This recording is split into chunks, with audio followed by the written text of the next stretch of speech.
Good morning and welcome to episode 66 of the Jaguar Report podcast. My name's Gus Logue. I'm joined by my co-host John Shipley, and we're here to break down the Jacksonville Jaguars' move for Ezra Cleveland.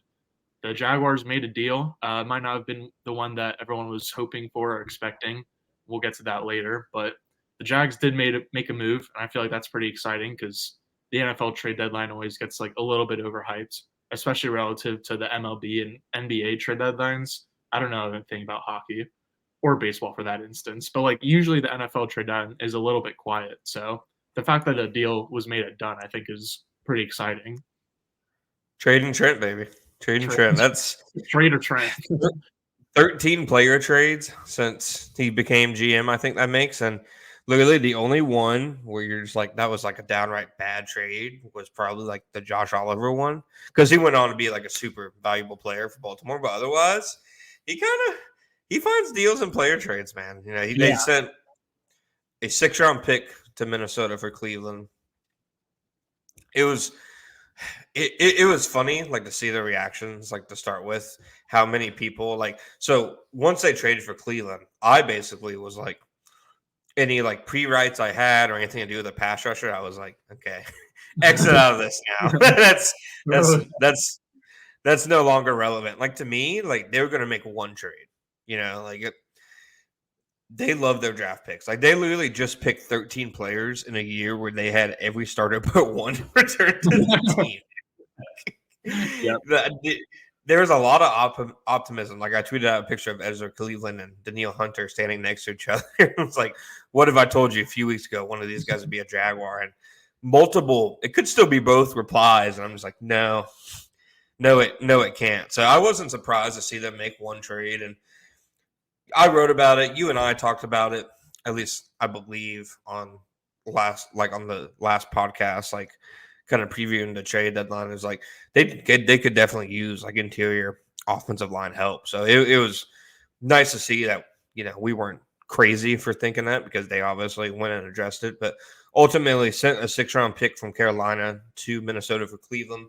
It's a 6th-round pick they got as part of the Laviska Shenault deal. So, man, if you can trade Laviska Shenault for a rental of Ezra Cleveland, I know that's not how it really works, but in my brain, that's how it works. That's Yeah, a win. no, I think it works that way. You can kind of cancel some things out, make it easier for everyone. But yeah, I looked it up. He has 34 catches in 19 games since, so that was a good trade. And then to flip the pick for what could be a rental, what could end up being a long-term fit. I feel like I gave this.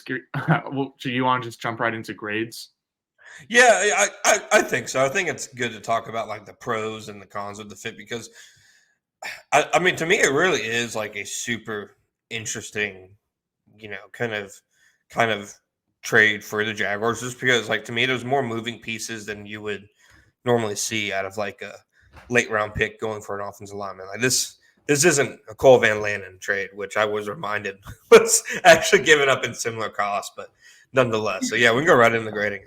Holy cow! Yeah, well, that was like a 7th-round pick for him straight up. Yeah. I mean, he's still on the team, but that might be up there, honestly. So I said that I expected him to start because I didn't think that they would give up a pick for a guy who's not going to start. And someone was like, not the same thing, but they did trade for Cole Van Lannon. And I'm like, I don't even have a retort for that. Good point. Yeah, that's crazy. So I gave the Jags a B+ because, like, I think it was like a really good trade, and I didn't give an A just because I feel like A's should be reserved for like bigger trades. Like a Chase Young to the Niners could get like an A from either side, maybe depending on how you do it. But like it's a 6th-round pick for offensive lineman who's like on an expiring contract.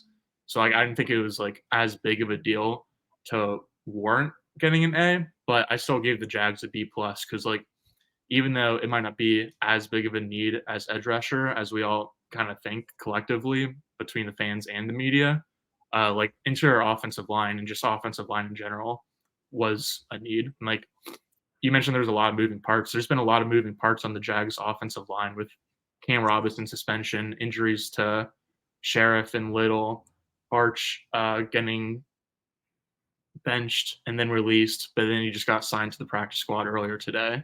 So just to like shore up the protection for Trevor Lawrence is never a bad thing. And this has been like these 8 weeks of the season is the most he's ever been hit or sacked in his career. So any move to like help out Trevor Lawrence's like security detail is probably a good one. And then just uh giving a 6th round pick for a guard who started 40 consecutive games in Minnesota seems like pretty good process. Yeah, I mean, so if the draft was today, the pick they gave up would have been the 179th overall pick. The last 10 players drafted there are guys like Carl Brooks, Bradley Anae, TJ Logan, Drew Kaiser, Max Velez, Perry Nickerson, Lamont Garrod. Like, it, I hope you're your just point not. don't recognize those names because I sure didn't. Yeah, no, that I sadly knew a couple. Like Perry Nickerson, if it wasn't for CJ Henderson, would have started a legit NFL season in 2020. Okay. Yeah, yeah, that's a deep call. No,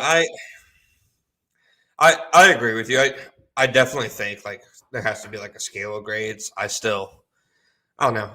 The way I see it, any trade has the potential to be an F. So I think any has potential to be an A. I personally gave it an A just because, like I said, the cost was literally nothing. Like they have 4 rookies who are like playing snaps like this year alone. You know, like they have almost more rookies on the practice squad or off the roster than they have making impacts right now. The chances of them getting us like drafting a guy in the 6th round who can make a bigger impact than a guy like Cleveland can make in the second half of the season is just completely like minimal. I'm honestly surprised that Minnesota didn't get more back for Cleveland, like from Mhm. another needy team. I know the Jets didn't have a 5th or a 6th. I know they're one team that a lot of people thought would be in the offensive line market. And yeah, I personally don't think Cleveland signs like a big deal with a team in free agency to like bank on getting a compensatory pick so that they at least get something back for services in this regard. So I get why the Vikings did it, but I also think it's a like for a team that traditionally under bulky kind of buys low. Like they love low balling and offers from all indications. Like I feel like them saying, okay, we'll give you a 6 for a starting offensive lineman was like a bit to start. They got accepted. Yeah. Yeah, let's do it. I'm looking at the trades now. He was the only offensive lineman traded last month. So like there just like wasn't really a market in general. I agree with you where like I feel like Cleveland's the caliber of player that like it could have been a 5th rounder from any team and I don't think anyone would have blinked and it would have been like, oh yeah, that seems fair. I feel like I did a roundup of like trade grades and like pretty much everyone gave the Jags like a B plus or A minus and then the Vikings a C plus or B minus. So like of course like opinions can change like after things play out, but like right after the grade happens, it seems like the Jaguars got pretty good value. For sure. And like left guard has been like the position on the offensive line that has had issues more often than not. They've had 3 different starters there. Walker Little only played 11 snaps there before he got hurt. So there's no real sample size for how he performs there. But it would make sense for them to think he's a more natural left tackle. And at the very least, now you have a guard with starting potential. I mean, starting experience, not potential. Uh, the fact that not to knock him, but Ben Barstow, he went unclaimed on waivers despite having like 2.5 seasons of starting experience, like says a lot about where their offensive line kind of was to start the season. Like the fact that they were able to get him back on the practice squad. Tyler Shatley, really versatile lineman. I think he's a really valuable guy to have because, like, if you watch the Titans game last night, they had like an offensive lineman go down every other play. Tyler Shatley is really valuable because he can go in there in a pinch and, you know, he won't really hurt the floor of the offense that much. But I also don't think he's like an every week starter on a good offensive line. Yeah, So I don't know. Just me personally, the way they operate, I don't think they would have given up a 6th for a potential rental if he isn't going to start sooner or later. Maybe that isn't against the 49ers in 9 days or whenever it is. Maybe that is too soon. Maybe you see Shatley there again. I don't think you see Little there, but I think for the most part, for this next like major patch of games that they're about to play, I think you're going to see him at left guard. I don't see why you make the trade otherwise, honestly. Yeah, I wouldn't be surprised if Shatley starts against the Niners, like you said, because like the only piece of information we've gotten from the team is Doug's instant reaction on the Pat McAfee show, and he said something along the lines of like having to get Ezra like in the building and caught up to speed and such. And then like Walker Little seems like he's probably close to returning. I mean, he was active against the Pittsburgh Steelers and just didn't log any snaps. So I, For the record, AJ Hawk on that bit, I know it was Halloween, but he looked absolutely terrifying. that was good. That was good. Yeah, that was. No, I think he doesn't miss. If Shatley starts more games this year, I think it's just against 49ers, and then you see him in there. Like I think what like Cleveland brings to the table overall probably needs to be more established, because I know people. I think he's a top 10 guard, like per PFF. So I saw some fans taking pictures of his grades and be like, the Jags just got top 10 guard. Like they didn't trade for Zach Martin. I feel like that needs to be said, but I think Peterson called him like a starting level guard, and that's what he is. He's a starting caliber left guard in the NFL who I don't think he raises the ceiling of their offense very much, but I do think he raises the floor in large part because one, obvious connection with Phil Rauscher, the offensive line coach. I honestly feel like a moron for not connecting those dots. Like they're in. I felt I was like hitting myself in the head after the trade happened. I was like, how did I not connect the dots?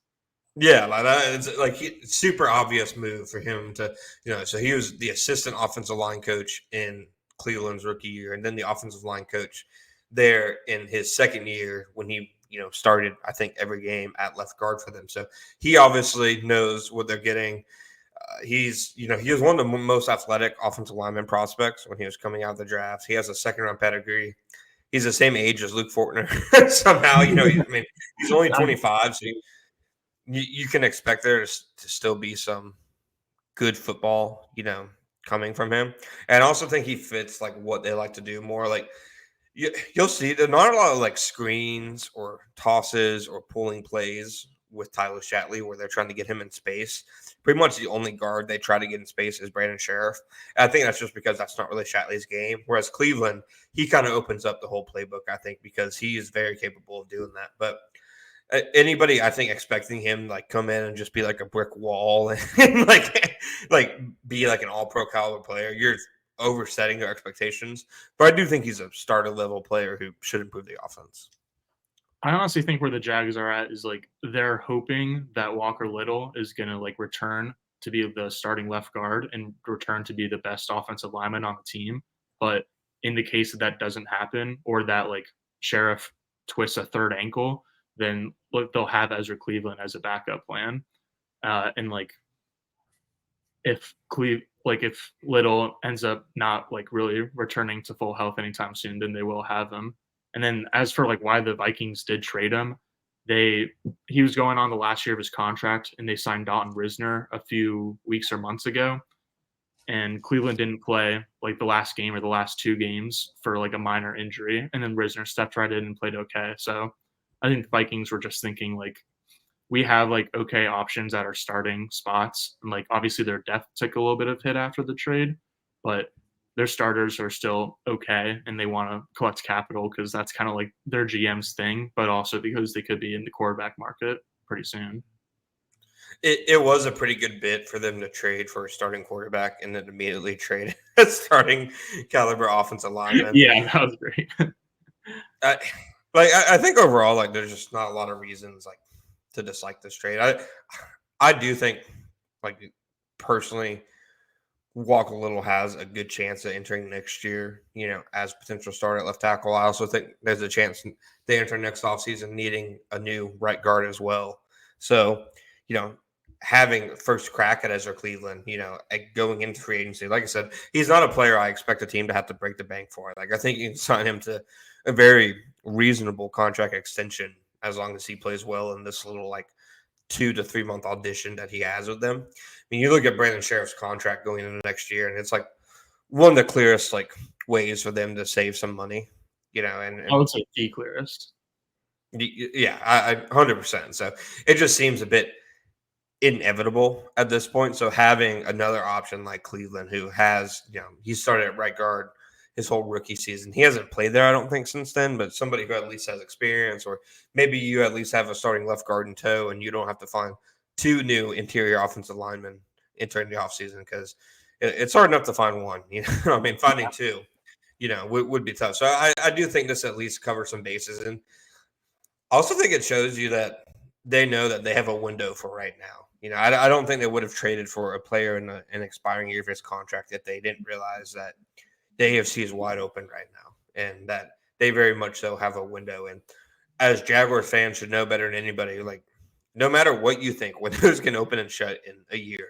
Like just because they have Trevor Lawrence at quarterback and Doug Peterson at head coach, which is obviously the two most important pieces to the puzzle, it might not be an every year window. So while you have it, you might as well take it. And I mean, credit to them for being, I don't think any other like contending AFC team, made a move. I don't think Kansas City did.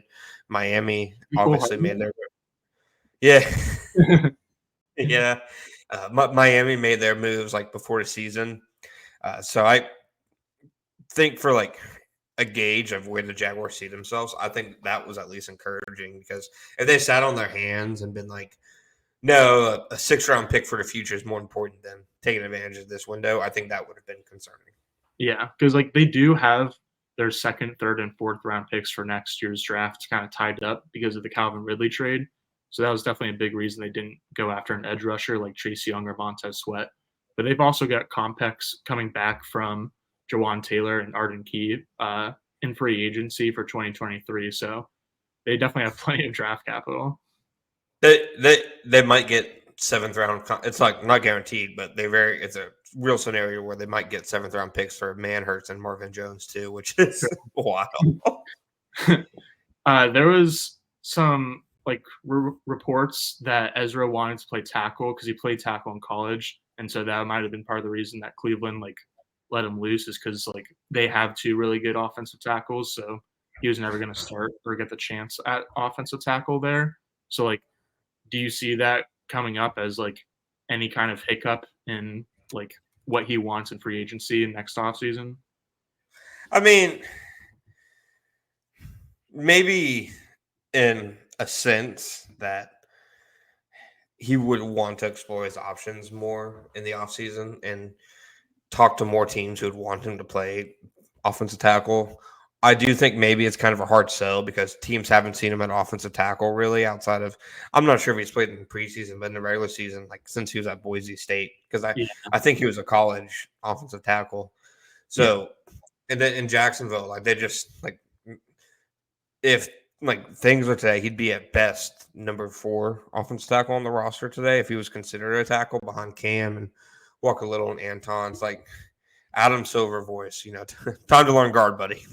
That's just I just don't see a feasible path for him. So like if it was a case where like his next destination is set on his chances to play tackle, I wouldn't imagine it would be here, because I mean, even if they look at moving on from Cam Robinson the offseason due to his salary, which, right after Brandon Sheriff, like his contract, and I'd probably say Rayshon Jenkins are like the next 2 to watch just in terms of how much money they – yeah, Fourier is too.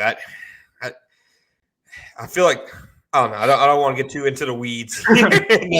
But I do feel like that's one they can maybe restructure, just because, like, he feels like a lifer at this point. Like, kind of he's like the most close one next to Sheriff, but it's like, how can you like not keep him?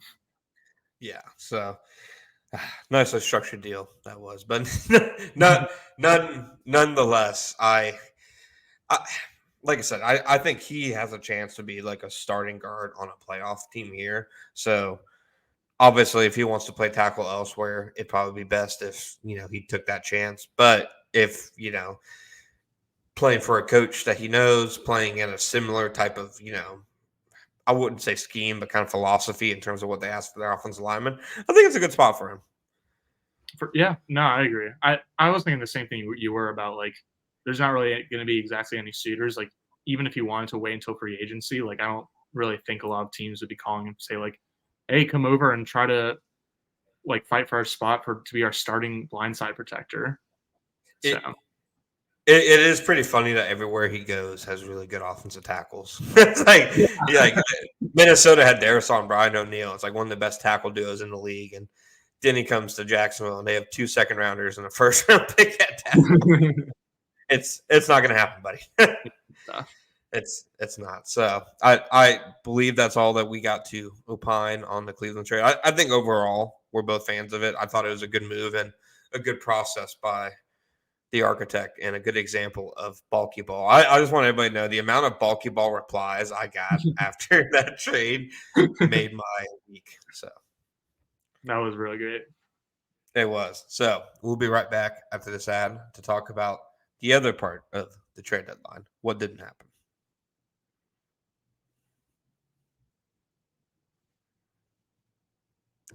All right, Gus.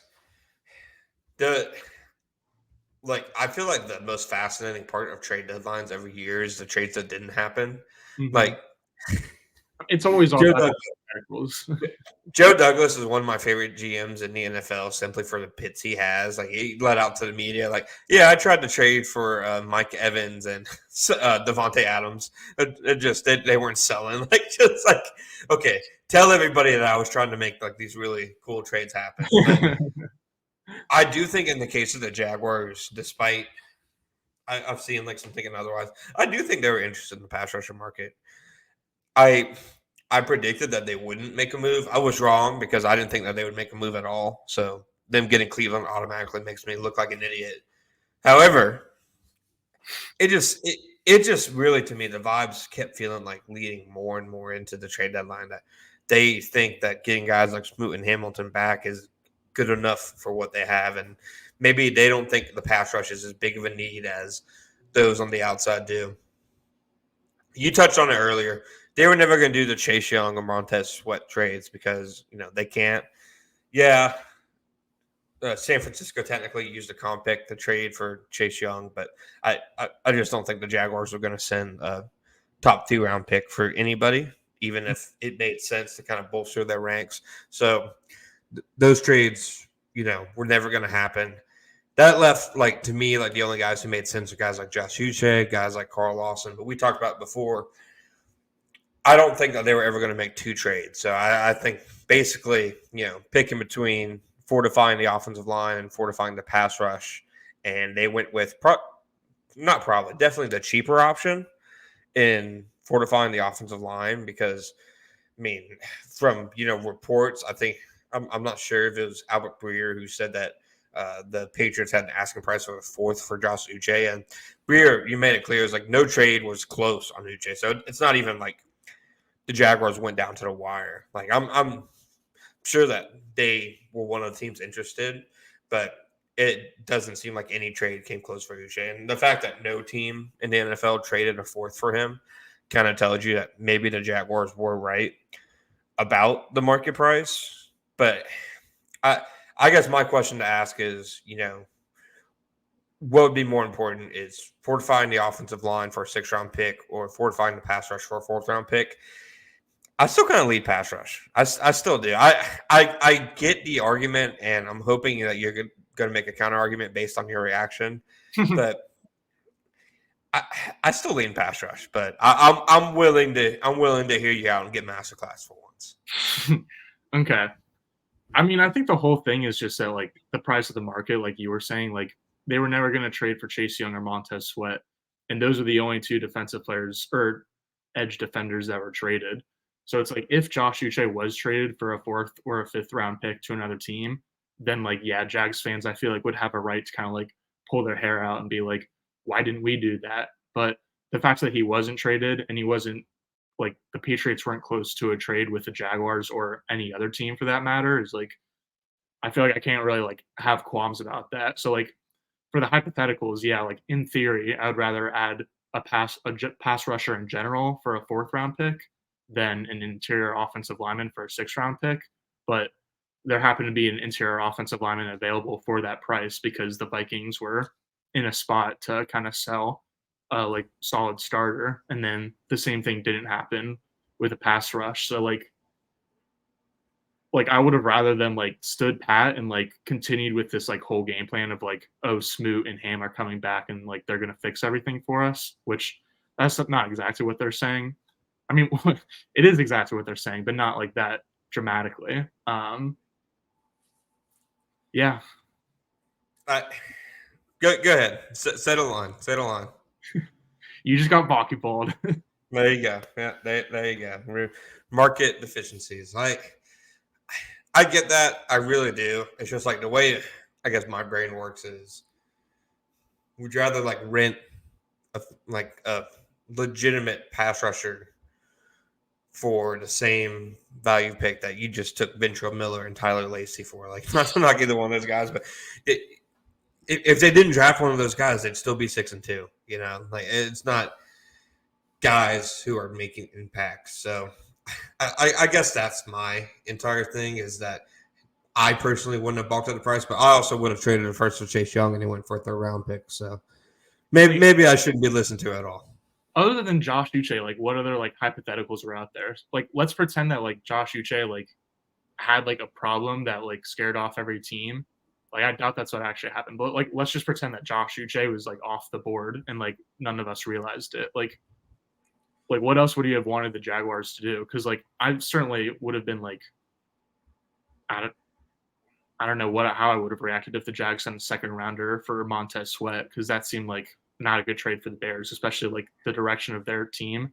Maybe it would have made a little bit more sense for the Jaguars, but like I get what you were saying earlier about how like just because the Jags have the coach and a quarterback, they're not going to be in it every year. But like at the same time, like you're going to be close to being in it every year. So like I wouldn't be in like a rush to like sell off picks. Like you're probably going to be buyers at the trade deadline most seasons. So like again, the fact that there wasn't really anything out there that seemed close, like I'm not going to get upset about it. Yeah, and that's fair. I like the only other guy that there was any chatter on, like in NFL purposes, was Carl Lawson, and nobody traded for him. So that's fair. But on the other hand, Josh Uche does exist. So that, but I get it to an extent. I get the bulky balling of. So my thing is like I'm with you that like pass rush is a need, but like people should have qualms with the team about like not fixing the issue earlier in the offseason, either like between the drafts, like not waiting until the 5th round to get an edge rusher, and then like not really doing anything in free agency. Like I don't think people should get upset about like the Jaguars not forcing a deal for a potential need. Yeah, no, and that's fair. Maybe the biggest bulky ball of them all was tying all those picks in the Calvin Ridley trade so that he had some plausible deniability, you know? Like maybe that also like saved him from like sending like 2 first-rounders for Danielle Hunter, which obviously wasn't going to happen. I'm exaggerating. No. Yeah, so I agree. Like it's better to not make a deal than to make the deal that I think, Chicago made, obviously. And I guess my entire thing is I'm not sure where the confidence – maybe this is a disconnect. I'm not sure where the confidence comes from that their pass rush will get better over the second half of the season. I know that's not the point you're making, but I think their internal reasoning for not making a move is that the pass rush will get better. I get thinking Smoot will improve as he gets more games under his belt from the Achilles injury, but just – like the sheer fact of the matter is he's been one of the most inefficient pass rushers on a snap-to-snap basis the last, since he returned. Devon Hamilton, even when he gets acclimated, like his game wasn't like he's not like an established pass rusher, like even in his best season. And I know he was trending toward being that this year, but a great summer against Luke Fortner does not equate to me like, guaranteed inside push. And you already had arguably the worst interior pass rush in the NFL. I do think Trayvon Walker getting a sack against the Steelers was like the ultimate. Yeah, and Chalet let up like a pretty bad pressure, if not multiple bad pressures against the Steelers, so that could have kind of sparked some calls to Minnesota. People act like those things don't matter. I absolutely think that they saw Trayvon get a sack and was like, Okay, so here's my counter argument for the sake of Balky is that the pass rush just doesn't matter relative to other NFL defenses and relative to what fans and media think. Because like I think the Jags like do see the pass rush as a trade. There's been like multiple reports from both local and national media that they've been like in the market for an edge rusher, like going back to the summer, but as recently as last week or in the last couple of weeks. But like they're fourth in defensive DVOA and EPA per play allowed, which is just like the two top defensive metrics. They're better than like yards allowed or points allowed. So they've got the fourth best defense, and they rank 22nd in sacks. So I saw that as a reason at first to be like, oh, like you're not getting a lot of like pass rush, like make this move to take your defense to the next level. But they might be thinking like, we're 22nd in sacks and fourth in defensive rating. Like we don't need to do anything. Like our pass rush is doing fine, and like we're gonna get a little bit better, maybe not significantly better, but continually better from developments from Chason and Walker, and then the returns of Smoot and Ham. And so like maybe the sacks will go from like below average to average, and then the defense will continue to perform like a top 5 team or perform like a top 5 unit. But for the entire season, like the Jags defense has put the offense on their back. And so I think it makes sense from like a zoomed out perspective that they're like, we don't really need to do anything for the defense. Like, yeah, sure, another quarterback hunter would be pretty cool to like set loose on third downs, but the offense has been like what's been like holding us back from being like a true top team. I mean, they're like in that tier for sure, the Jags, but like they're not really pulling away from games like they should. And part of that is their interior offensive line. So that's the Yeah, no, that's true. And it's not like they're losing like blowouts every week. That would suggest to you that like, okay, they need to fix, the defense. My only thing is I do wonder how noisy the turnovers makes, some of those rankings. And like that's the biggest thing is, how sustainable is that? I do think turnovers can be sustainable within a season. So that probably works to their favor. But I get why they didn't make a move, and like I said, I'm not surprised that they did. Like I think probably like all the signs, like I said, leading up to the trade deadline was that they weren't going to make a move for a pass rusher. So I'm not too surprised by that. I guess the entire thing I was criticizing to begin with was the fact that not willing to part with a fourth for a bona fide pass rusher, because I do think it says some overconfidence in what you have, and overconfidence, I think, in their own evaluation ability. I mean, best case scenario, the fourth from their draft classes has been Luke Farrell so far. Yeah. Like the other guys are like Jay Tefele. Only day 3 pick that's been solid, honestly. Yeah, it's been like Jay Tefele, like Jordan Smith. I get it, to an extent. And I also think the fact that they've had good games against good offenses means something. Like Buffalo is number 2 in EPA per play right now. They had a good game against them. Most of their touch points came late in that game on some like YOLO plays. Kansas City is number 5 right now. They had, a good game against them. The only offense that really had success against them was Houston, and that was mainly because of miscommunications. They're number 14th in EPA per play right now. And then they beat up on, some bad offenses overall.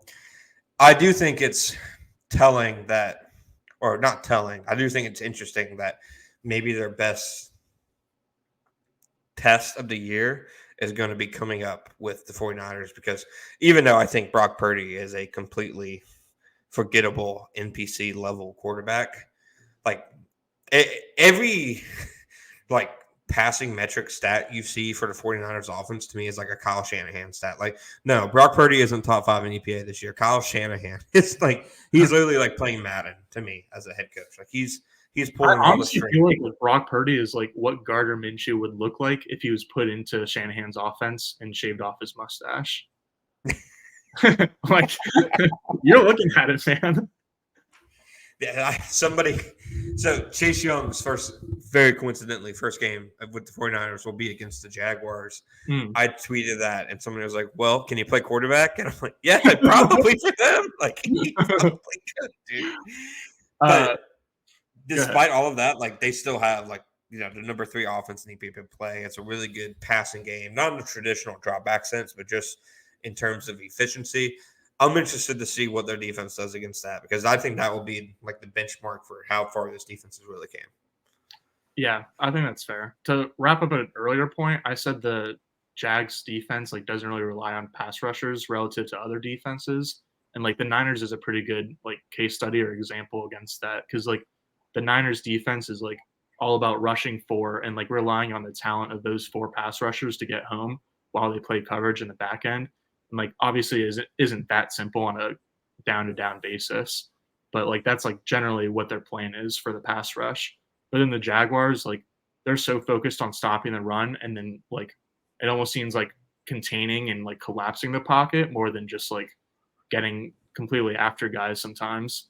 And so like a Chase Young is like certainly would be great for the Jaguars offense, but like isn't needed as badly. Like just having like that type of like dominant edge rusher on the edge is like important for every defense, but it's more important to a defense like the Niners than a defense like the Jaguars. So it's a fair point. No, that is a good point. I do again hearken to the fact that they took a edge rusher with the number 1 overall pick, but I know that I guess pass rushing isn't really his top priority, and this is all like very funny to say out loud. Like, yeah.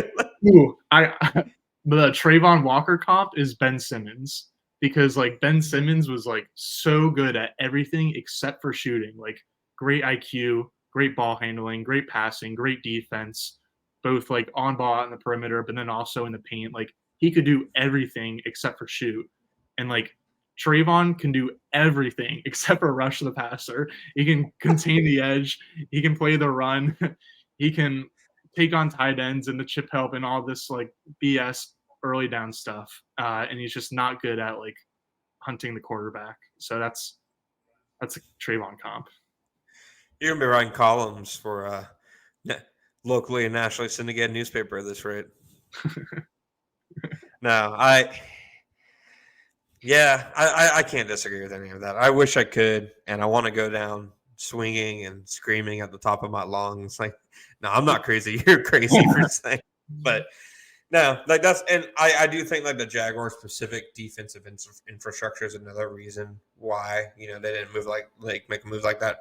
I thought Mike Tomlin's quote on the Jaguars defense before they played their game was like the best description of their defense yet. It's like it's a 3-4 in structure, but they play it with 4-3 guys. Like their outside linebackers are like literally massive, and they're just basically throwing as many big bodies they can at the line of scrimmage. I also think that you have to factor in Josh Allen and his contract and the fact that he's having the best year of his career.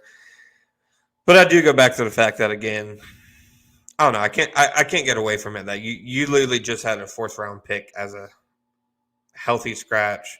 You can get a comp pick in 2 years. You're set to get 2 to 4 comp picks. I still think it would have been worthwhile a move to make to add a designated pass rusher.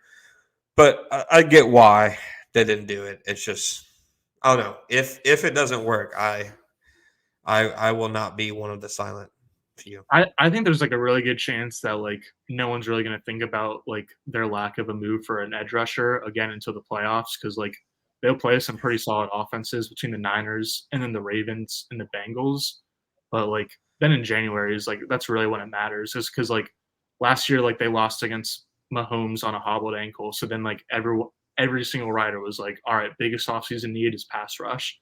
I feel like the same thing could end up happening again. Is like they lose to an elite AFC quarterback, and then it's like, oh, all right, it's pretty obvious they need some pass rush. But again, like if that's Uche, kind of a go ahead. That's kind of a terrible scenario. I mean, again though, like if Josh Uche was traded for a 4th, I would totally be on your side, and I'd be like, this is like they totally should have like sent a 4th and a 6th and like made sure like they had the best offer. But like since Uche wasn't traded at all, like my blood's not boiling too much. He's about to be my DJ Chark. He is about to sign like a $3 million contract in the offseason and then never be heard from again. Just like when I went down kicking and screaming about them not re-signing DJ Chark, and he's gone on to be like one of the most inefficient receivers in football. Man, I love DJ Chark too.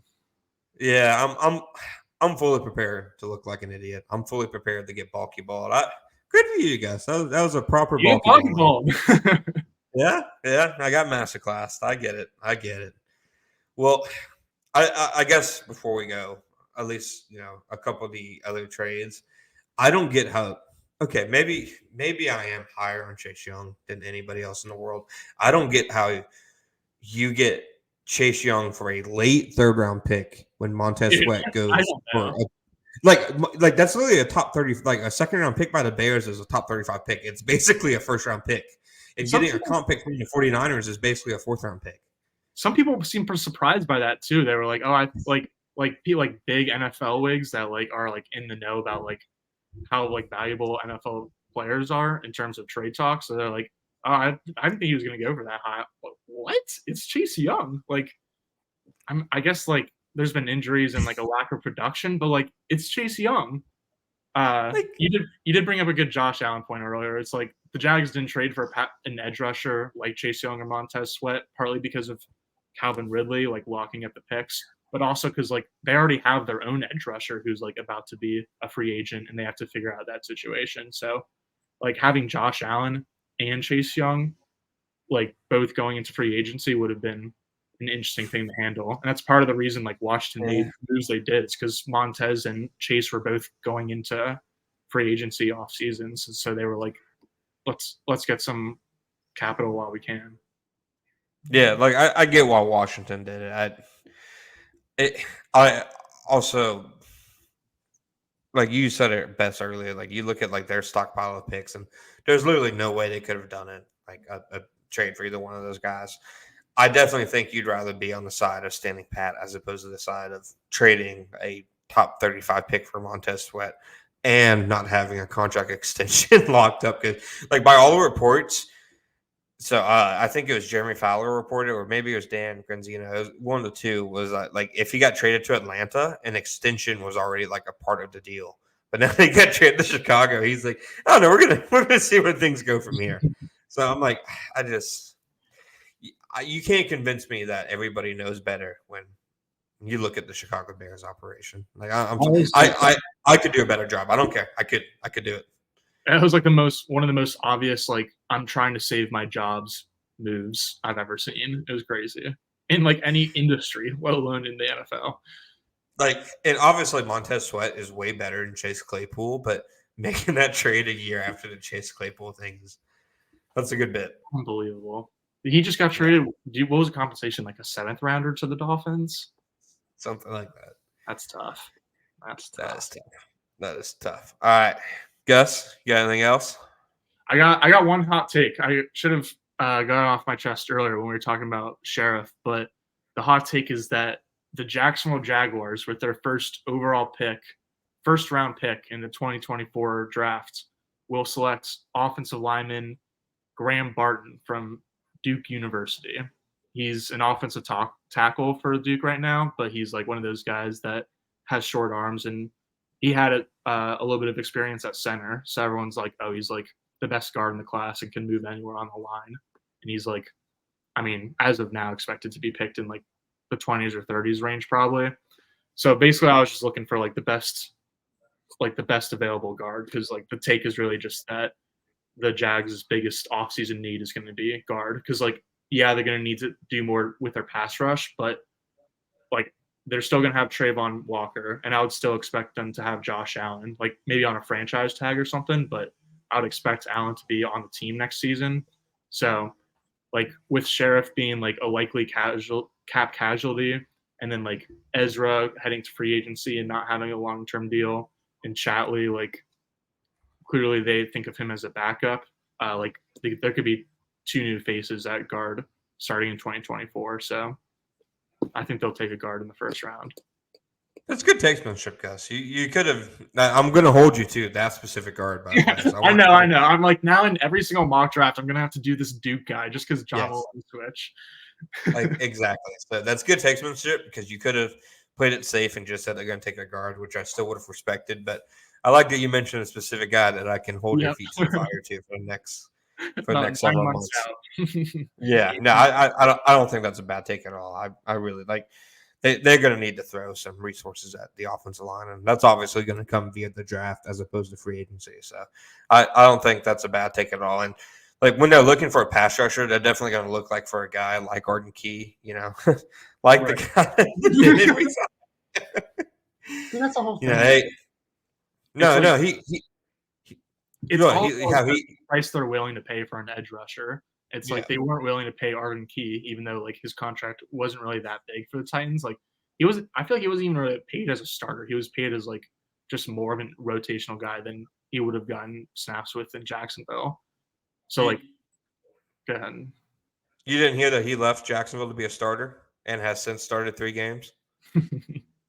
That is what I heard. That's the popular take. That rubbish, Gus. But then rubbish. Like a guy who Jadeveon Clowney, Calais Campbell, and Yannick Ngakoue like all came in for free agency visits during the offseason and all left town, presumably because the Jaguars weren't willing to promise like a significant amount of snaps. So like, yeah, pass rusher is going to be a big need next offseason, but like, I don't know if they're going to spend a first-round pick on someone, assuming Josh Allen is in their long-term plans and not just their 2024 plans. And to Balky's credit, they were right about Calais and Ngakoue. Yeah. Like Ngakoue's had a terrible season, like efficiency-wise, and Calais, they just didn't really need like him for the world that he's playing right now. Clowney, Clowney is still the move. I think that you're going to look back. I will say, in defense of Yannick and Calais, like they played in like terrible situations. Like the Bears have like the worst defense in the league, and like part of the reason they just trade for Suez because like their defensive line like rotation was kind of in shambles. So like maybe that Sweat makes life a little bit easier for him. And then like the Falcons are playing Calais on the edge like the majority of snaps, and he's just like out there at 9 technique. It's insane. He's fighting for his life. Yeah, exactly. So I feel for them a little bit. I hear you.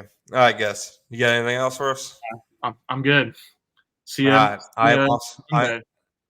Yes, sir. See you Monday, my friend. We will be back some point next week to talk about Jaguars 49ers. Not sure, exactly how we're going to tackle that week, but you can also, each week we're also going to have the Jaguar Report Fantasy Podcast. Zach Schultz, Jaguar Report's resident fantasy and betting, writer. He's done a lot of work at some other sites. He has, a really informative, piece each week on the best Jaguars bets. You can hear him once a week, but we will be back at some point next week to talk about exactly how Mike the Hammer Caldwell will dissect Brock Purdy. Looking forward to it.